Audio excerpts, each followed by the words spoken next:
सङ्काशं काश्यपेयं महाद्युतिं तमोरि सर्वपापघ्नं प्रणतोऽस्मि दिवाकरम्। ॐ ह्रां ह्रीं ह्रौं स्वः सूर्याय नमः। ॐ ह्रां ह्रीं ह्रौं स्वः सूर्याय नमः। जपाकुसुमसङ्काशं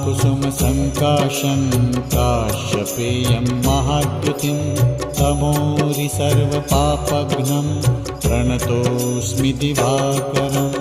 ॐ ह्रां ह्रीं ह्रौं स्वः सूर्याय नमः। ॐ ह्रां ह्रीं ह्रौं स्वः सूर्याय नमः। जपाकुसुमसङ्काशं